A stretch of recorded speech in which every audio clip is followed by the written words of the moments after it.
নমস্কার বন্ধুরা, আমি অর্চনা। আমার চ্যানেলে আপনাদের স্বাগত। তো আজকে আমি ফুটন্ত জলে সাবুদানা দিয়ে একটা নতুন ধরনের নাস্তার রেসিপি তৈরি করব। এটা কিন্তু খেতে অসাধারণ লাগে আর ছোট থেকে বড় সবার পছন্দ হবে। তো চলুন দেখে নেওয়া যাক আমি কিভাবে এই নাস্তাটা তৈরি করি। এখানে নিয়েছি মোটা দানা সাবু। এখানে কিন্তু মোটা দানা সাবুটা নিতে হবে। আর কড়াইতে জল ফুটছে, এই ফুটন্ত জলে আমি সাবুগুলো দিয়ে দিচ্ছি।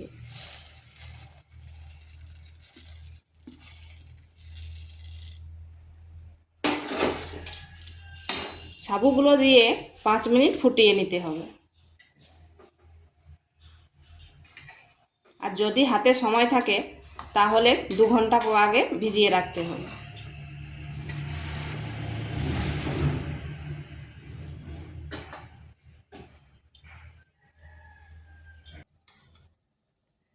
পাঁচ মিনিট হয়ে গেছে, সাবুগুলো বেশ ফুটে গেছে। এরপর এগুলো নামিয়ে নিচ্ছি। নামিয়েই ছাঁকনির সাহায্যে জলটা ঝরিয়ে রাখছি।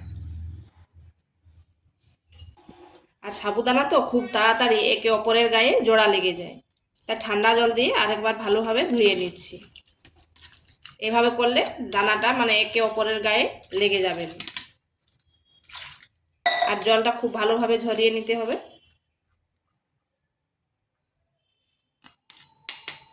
এইভাবে কিছুক্ষণ রেখে দিচ্ছি। এখানে দিচ্ছি 1 চামচ ঘি।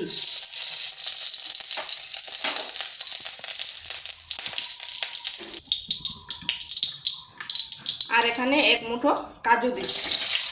কাজুটাকে হালকা ভেজে নিচ্ছি।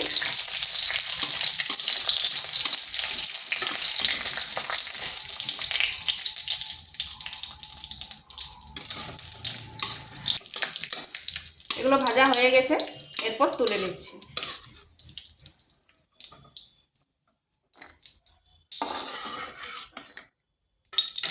আর কতগুলো কিশমিশ, কিশমিশগুলো একটু ভেজে নিচ্ছি। এগুলোকে তুলে নিচ্ছি।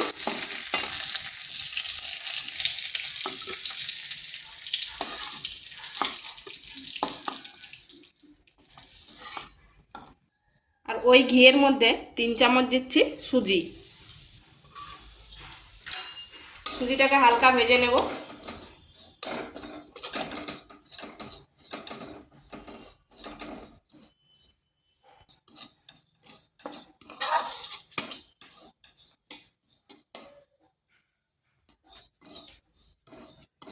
সুজিটা ভাজা হয়ে গেছে,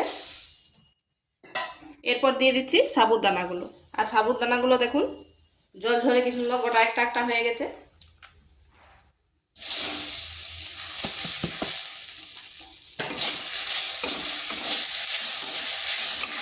এটা খেয়াল রাখতে হবে, আঁচটা কিন্তু স্লো আঁচে রাখতে হবে।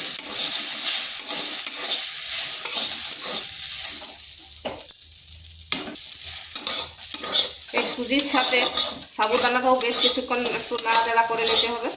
আর দেখুন প্রতিটা গোটা গোটা হয়ে গেছে, একটাও জোড়া লাগেনি।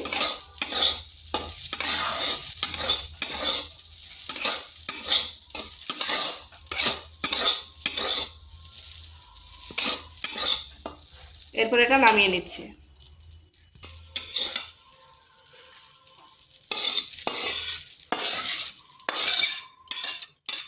দেখুন সাবুর দানাগুলো ঠিক যেমন দোকানের বোঁদে একবারে ঝরঝরে হয়েছে। আর প্রতিটা দানা গোটা গোটা আছে, কোনোটার সাথে জোড়া লেগে নেই। নিয়েছি 500 গ্রাম লিকুইড দুধ। আপনারা চাইলে পাউডার দুধ দিতে পারেন।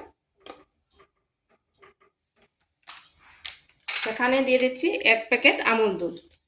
তাতে টেস্টটা এবং গন্ধটা দুটোই দারুণ হবে।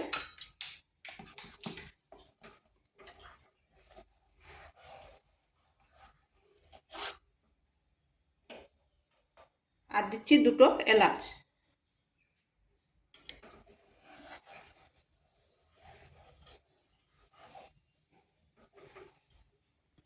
এটা ফুটে উঠেছে, এরপর দিয়ে দিচ্ছি সাবু আর সুজির মিশ্রণটা।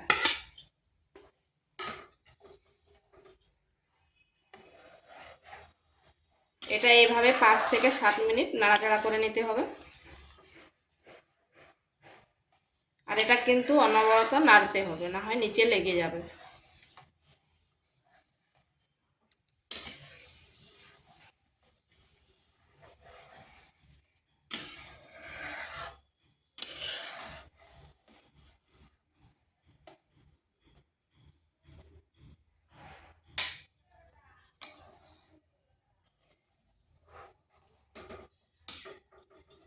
এরপর দিয়ে দিচ্ছি কাজু আর কিশমিশগুলো।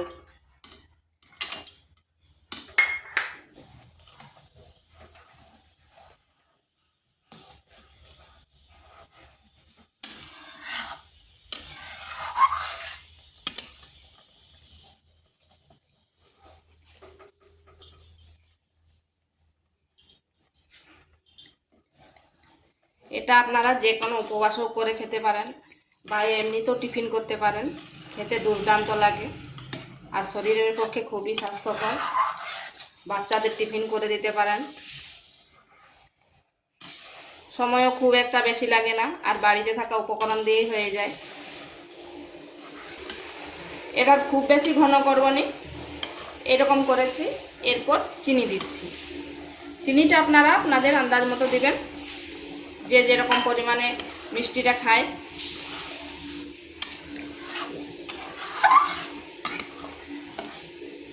আর সুজি বা সাবুর পায়েস তো অনেক করে খেয়েছেন, একবার সুজি আর সাবুর পায়েস একসঙ্গে মিশিয়ে করবেন, খেতে কিন্তু দুর্দান্ত লাগে।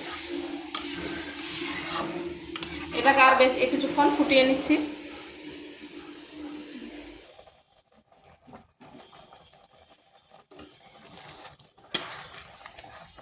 এটাকে খুব বেশি ঘন করব না, ঠিক এরকম করব।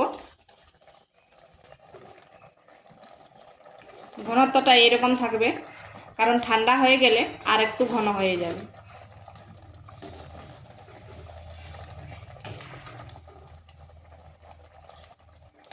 এরপর এটা নামিয়ে নিচ্ছি।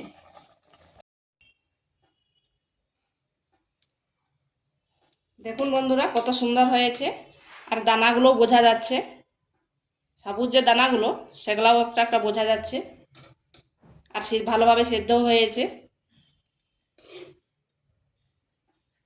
তো ভিডিওটা ভালো লাগলে লাইক শেয়ার কমেন্ট অবশ্যই করবেন, আর নিত্য নতুন রেসিপি পাওয়ার জন্য চ্যানেলটিকে সাবস্ক্রাইব করবেন।